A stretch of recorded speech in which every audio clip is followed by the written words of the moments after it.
kardeşim yok, sınırımın yoldaşı yok, sınırımın oğlu yok, benim oğlum yok. Bizim suçumuz ne?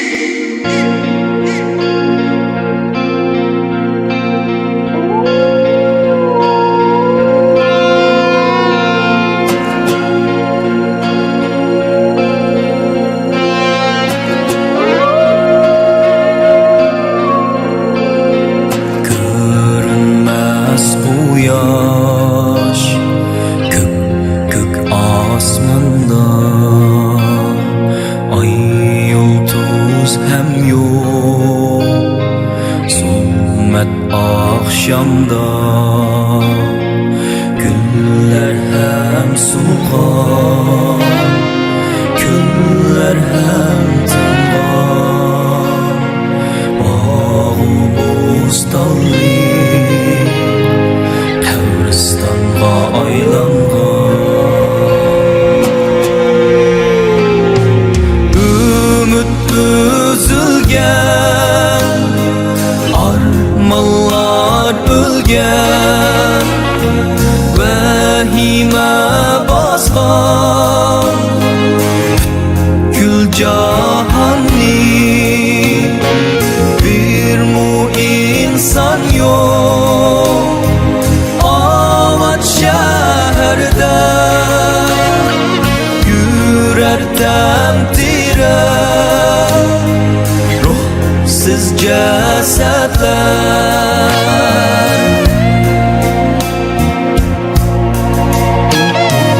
Hammalgan günahsiz milyonlab masum insan, öz tilda sözleşti de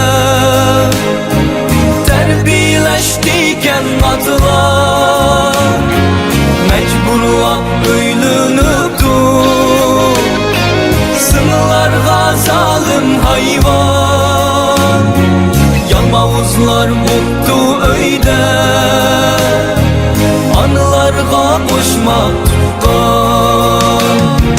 İşleysen dep masum kızlar setilip zavutlarga, ahatsız yetim balalar tutuluptu darildamga.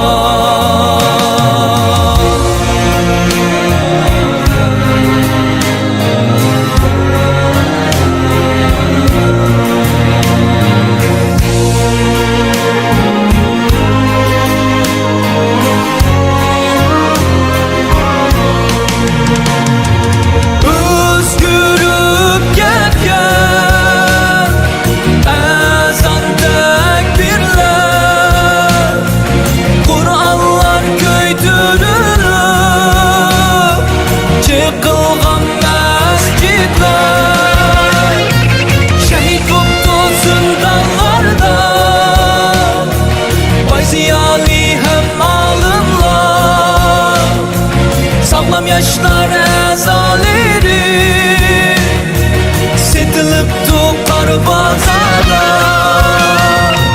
sağlamlar özgürür oktu bugün nihav ohav. Ayşe adlı kızlar atılıp duam hem koncan. Günahsız bu ağlar öldürüp tutulmaylar,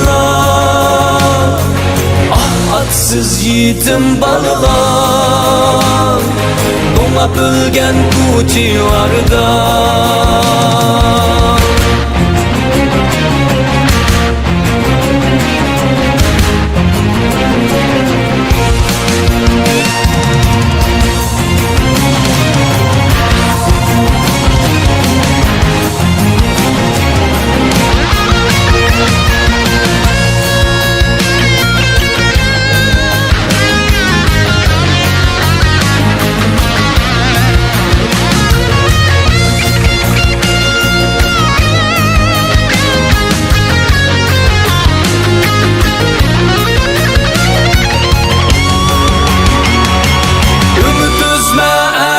Halkım, ümit üzme ey ana yurt. Biz atlandık bu güreşke, o yıl taştek uyuşup. Allah verse bu nusretni, bizgilerimiz sep bulup. Zalimlarni yığlatgude, Oğuz gibi küçlük bulup. Lepileydu asminimda, göz çapıytıp şu günü. Ay yıldızlık gök bayrağı, ey anam akan. Ay yıldızlık gök bayrağı, Şerqi Türkistan.